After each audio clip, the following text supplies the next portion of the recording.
अब हमारा segment G dog talk, जिसमें बात करेंगे मुख्तलिफ़ किस्म के वायरसेस इस वक्त कराची में फैले हुए हैं। किसी का गला ख़राब है, किसी की तबीयत ख़राब है, किसी को डायरिया लाइक सिचुएशंस हुई हुई हैं। एंड जब आप इसको देखते हैं तो वाकई ये मानसून सीज़न है और कहा जाता है कि ये जो वबाई अमराज हैं, जो वायरसेस हैं, germs, bacteria, it's hanging in the air. माशाल्लाह उनका जो ना एक ज़बरदस्त चिलिंग हैंग आउट सीन चल रहा है। और क्योंकि बारिश नहीं हो रही है, खुलकर बारिश नहीं हो रही है, तो ये जो अनहाइजीनिक सिचुएशंस हैं, this is creating more of a ruckus. And of course it's a hugely populated city. यहाँ पे वैसे ही हिफ्ज़ान सेहत की बहुत सारी चीज़ों को हम नहीं देखते। गार्बेज डिस्पोजल हमारा सही नहीं है, खाने पीने की जो अशिया हमें बाहर से मिलती हैं उसमें हम उसकी हाइजीन को मेनटेन नहीं कर पा रहे हैं। So all of this is creating a further mess in the problem. आज हमारे साथ मौजूद हैं doctor Abdullah Iqbal, who is also a general surgeon. कभी कभार ये वायरसेस अगर आप इनको सही तरह से हैंडल नहीं करते, इनका इलाज नहीं करते, तो ये इतने बिगड़ जाते हैं कि बात सर्जरी तक पहुंच सकती है। But we are going to talk to him about the spread of viruses और हम अपने घरों में अपने प्यारों को, अपने घर वालों को कैसे प्रोटेक्टेड रख सकते हैं। Let's find out. अस्सलाम वालेकुम। वालेकुम अस्सलाम। Thank you Abdullah for making time for us today. मुझे बताएं कि क्या ये कहना वाकई सही होगा कि बिकॉज खुलकर बारिश नहीं हो रही है तो ये प्रॉब्लम्स हम फेस कर रहे हैं? बिल्कुल जो आपकी बात है बिल्कुल सही है। और बारिश भी एक एक्सपेक्ट है, साथ में गर्मी भी है। अब देख रही हैं कि एक सीज़न गर्मी का है मगर वो खुल के गर्मी भी नहीं पड़ रही है, मौसम भी थोड़ा चेंज होता रहता है।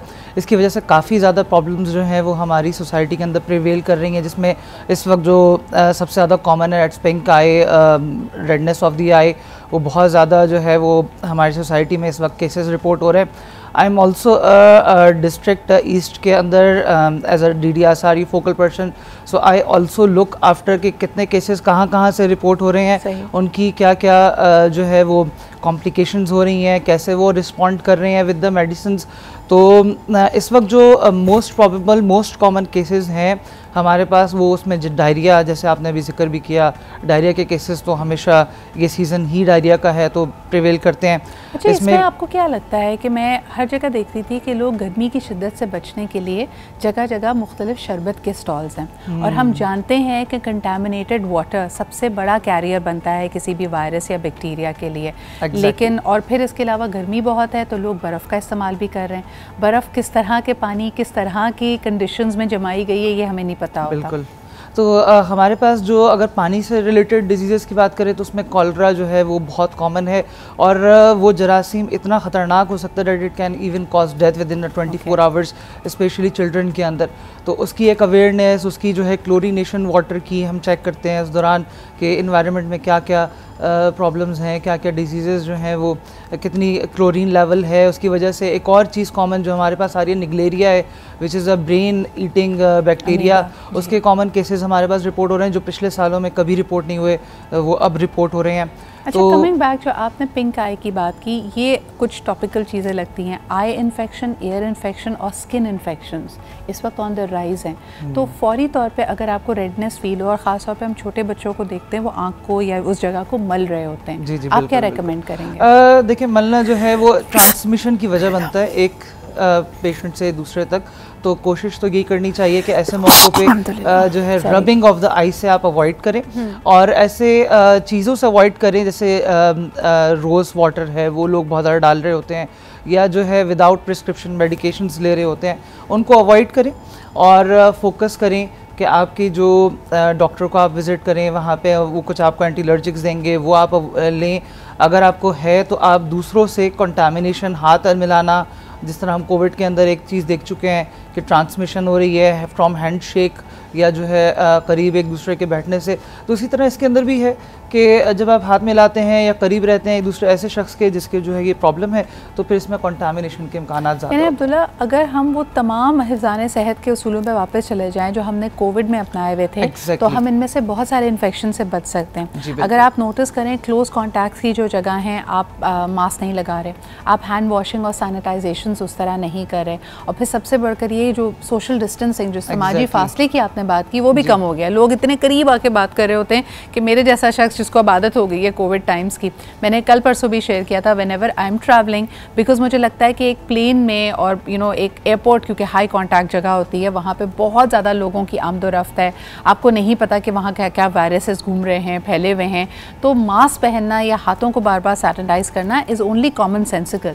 बट लोग मेरा मजाक उड़ा रहे थे अब्दुल्ला, लोगों ने कहा जी कोविड तो चला गया, आपने मास्क क्यों पहना हुआ है? क्यों पहने हुए? तो डॉक्टर्स के लिए भी यही है कि हम लोग भी जो है ना, वो जब ड्यूरिंग पेशेंट से विजिट कर रहे होते हैं तो वो कहते हैं डॉक्टर साहब अभी भी है क्या कोविड? मतलब कोविड तो पहले चलो नहीं है, मगर ऐसी बीमारियां तो हैं जो एक से दूसरे को लग सकती है। इस पर भी थोड़ी सी वजाहत कीजिएगा। हाल ही में ये जो फ्लू लाइक वायरस फैला हुआ है, जिसमें हम कह रहे हैं कि गला ख़राब हो रहा है, सांस लेने में दुश्वारी नहीं हो रही, लेकिन नज़ला ज़ुकाम जैसी कैफियत है, बदन टूट रहा है, लोगों को बॉडी एक्स हो रहे हैं, बुखार हो रहा है, कहीं ये कोई म्यूटेटेड कोरोना वायरस या कोविड तो नहीं है? देखिए ये जो है मैं तो नहीं कि इस पर कोई वर्डिक्ट दे सकता, ये तो जो इसको चेक करते हैं बाकायदा, लेकिन अब किसी भी डॉक्टर ने कहना मना कर दिया है कि आपको कोविड टेस्ट कराने की ज़रूरत नहीं है। लेकिन क्या इस तरह की अगर आप सिम्टम्स फील कर रहे हो तो क्या अपने आप को थोड़ा सा आइसोलेट कर लेना चाहिए? देखिए बहुत सारे और भी वायरसेस हैं जो पहले भी मौजूद थे कोविड से, तो हम अगर ये कहें कि वो म्यूटेटेड कोविड है तो ये मेरा ख्याल है ठीक नहीं होगा,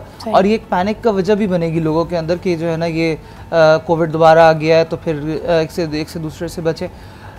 इसमें बहुत सारे इन्फ्लुएंजा वायरसेस हैं जो पहले भी नज़ला ज़ुकाम कॉज करते थे, वही हैं, कोई नई चीज़ नहीं है। तो कोविड को उसको टैग कर देना कि ये कोविड है, पहले ही लोगों के दिमागों में और उनके कारोबारों पे इतना इफेक्ट पड़ा है, फिर अब इकोनॉमी का जो हाल है उसके बाद। जी अक्टूबर का महीना आ रहा है, आमतौर पे लोग अपने फ्लू शॉट्स इस महीने में लगवाते हैं, और अगर आपने अगर आपके यहाँ कोई भी सीनियर सिटीजन हैं तो उनके लिए निमोनिया का शॉट, जो कि once in a lifetime लगवाना बहुत ज़रूरी होता है। Abdullah, do you recommend the flu shot specially senior citizen और बच्चों के लिए? बिल्कुल बिल्कुल, ये तो मस्ट है, ये तो लेना ज़रूरी है जी। और तमाम पेशेंट्स के लिए नहीं, क्योंकि ये ओवर बर्डन भी होगा, क्योंकि हम सारी तो यहाँ पे बनाते नहीं हैं, इंपोर्ट करते हैं, तो हर किसी के लिए नहीं। बट जिनको 12 महीने नज़ला रह रहा है, जिनको साइनसाइटिस के इश्यूज़ हैं, जिनको ऐसा मसला है कि उनको रनी नोज़ ही रहती है, जिनकी बाकी हेल्थ कॉम्प्लिकेशंस हैं, सीनियर सिटीजन्स के लिए खुदा ना खासा फ्लू लाइक सिम्टम्स उनकी मज़ीद मुश्किलात में इजाफा कर सकते हैं। सो प्लीज़ मेक श्योर कि अगर आपके घर में कोई सीनियर सिटीज़न है उसको फ्लू शॉट ज़रूर लगे। Once in a lifetime 70 के अबव से जो एज लोग हैं उनको नमूनिया का शॉट ज़रूर लगे। और एहतियात जो आपने करनी है, जो हिफ़्ज़ान सेहत के उसूल हैं, बच्चों को ये तरगीब देनी है कि वो हाथ धोएँ, अपने पिलो केसेस, अपने कुशन्स, जहाँ जहाँ जो ब्रीडिंग ग्राउंड्स हो सकते हैं आपके यहाँ जर्म्स एंड बैक्टीरिया के, उनको साफ़ करना ज़रूरी है। बहुत शुक्रिया doctor Abdullah for being here with us, and of course जी सफाई का ख़ास ख्याल रखें अपने घरों में भी, और आपका घर, ये वतन, ये शहर आपका गली मोहल्ला भी है, so make sure that you are maintaining the cleanliness and the hygiene there as well.